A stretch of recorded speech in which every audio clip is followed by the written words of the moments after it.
రామకృష్ణారెడ్డి గారు అంటే సరే ఇందాక దేవి గారు చెప్పారు వాదనే లేదు అనేటువంటి దాంట్లో ఏమీ దాపరికం లేదని రెండు అంశాలు అక్కడ కవిత బెయిల్ ఒకటి అనర్హత ఒకటి. సరే కవిత బెయిల్ కోసం సహజంగా ట్రై చేసుకోవడం తప్పు కాదు. కవిత బెయిల్ కోసం ఎవరైనా బెయిల్ రావాలని కోరుకుంటారు. ఎందుకంటే ఇప్పటికే చాలా కాలం అయింది కాబట్టి కేసు అనేది అది న్యాయపరమైనటువంటి అంశం తేల్చుకోవడం అనేటువంటిది. న్యాయపరంగా కొంత ఇబ్బందులు ఉన్నప్పుడు సహజంగానే పొలిటికల్గా కూడా ఏదైనా అవకాశం ఉంటే ట్రై చేసుకుంటారు. ఎందుకంటే జనరల్గా కౌంటర్ వేయటం అనేటువంటిది ఇంపార్టెంట్. సిబిఐ అయినా ఈడీ అయినా ఎక్కడైనా మనం చూస్తాం పబ్లిక్ ప్రాసిక్యూటర్ కౌంటర్ వేయకపోతే తొందరగా బెయిల్ వస్తుంది, కౌంటర్ వేస్తే కొంత లేట్ చేస్తారు. ఇది ఒక అంశం. ఈ రెండోది అనర్హత సంబంధించింది కూడా కేసు అని. సరే ఏది ఏమైనా వాళ్ళు కొంత కాన్సన్ట్రేషన్ రెండిట్లో ఏది ముఖ్యం ఏది ఇంపార్టెంట్ అప్పుడు కవిత ఇంపార్టెంట్ అనేది సహజంగా ఉంటుంది. అనర్హత విషయం కూడా ఉంటుంది. కానీ ఒకరికిద్దరు 4 రోజులు మకాం పైగా ఎమ్మెల్యేలు అందరూ పోవడం వల్ల ఈ డిబేట్కి ఛాన్స్ ఉంది. ఒక ఇద్దరు పోవచ్చు, న్యాయ నిపుణులతో మాట్లాడుకోవచ్చు, మంచి లాయర్ని పెట్టుకోవచ్చు, మాట్లాడుకోవచ్చు. కానీ అలాంగ్ విత్ టోటల్ ఎమ్మెల్యేస్తో పోవడం అనేటువంటి దాని మీద సహజంగా ఏమై ఉంటుంది అనేటువంటి ఒక చర్చకి తెరలేదు.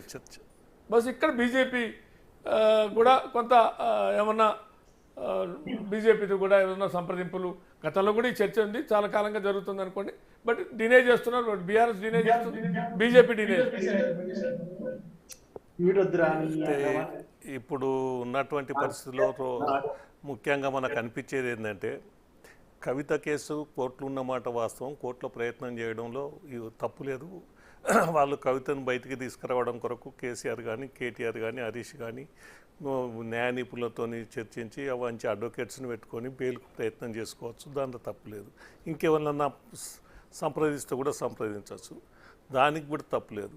అదేవిధంగా 10 మంది ఎమ్మెల్యేలు పార్టీ ఫిరాయించారు, వాళ్ళ మీద ఫిరాయింపు చట్టం తీసుకొచ్చి వాళ్ళకి అనర్హత వేటు వేయించాలి, దాన్ని సుప్రీంకోర్టులో తీర్చుకోవాలని చెప్పడానికి పోయినప్పుడు వాళ్ళ అడ్వకేట్స్ను సంప్రదించవచ్చు, న్యాయ నిపుణులను సంప్రదించి వాళ్ళు ఆ కేసు వేసుకోవచ్చు. దానికి ఇద్దరు చాలు, హరీష్ రావు కేటీఆర్ ఇద్దరు పోయిందో అయితే దానికి సరిపోతుంది. కానీ ఇక్కడ మతలాబ్ ఏంటంటే మొత్తం మంది ఎమ్మెల్యేలను తీసుకొని పోవడం, ఢిల్లీలో మకాం వేయడం అనేటువంటిదే మతలాబ్. ఇప్పుడు ఉన్నటువంటి పరిస్థితుల్లో వాళ్ళకు ఉన్నటువంటి దాంట్లో ఈ ఎమ్మెల్యేలను కాపాడుకోవడం టీఆర్ఎస్ పార్టీకి ఒక ఛాలెంజ్. ఉన్న ఎమ్మెల్యేలను ఇప్పుడు 10 మంది వేరు, 29 మంది మిగిలితే 28 మంది మిగిలిరు. ఈ 28 మందిని కాపాడుకోవడానికి టీఆర్ఎస్ పార్టీకి పెద్ద అవస్థ వచ్చింది. ఎందుకు వచ్చిందంటే గతంలో టీఆర్ఎస్ పార్టీ పోషించిన పాత్ర లాంటిదే కదా.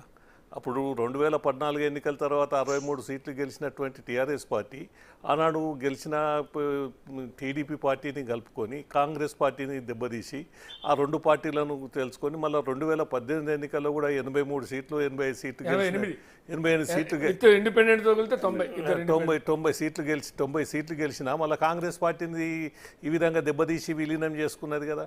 మరి అప్పుడు న్యాయ నిపుణులు ఏం జరుగుతుంది, కోర్టుకు అధికారం ఏమున్నది, స్పీకర్కి ఏం అధికారం ఉన్నదనేటువంటి విషయం టీఆర్ఎస్ పార్టీకి తెలియదు అని నేనైతే అనుకోవడం లేదు. వాళ్ళు చేసిన పని వీళ్ళు చేస్తున్నారు. కాబట్టి ఇప్పుడు ఉన్నటువంటి సమస్య ఢిల్లీకి ఎమ్మెల్యేలందరినీ తీసుకుపోవడం ఒక రకమైనటువంటి క్యాంపు.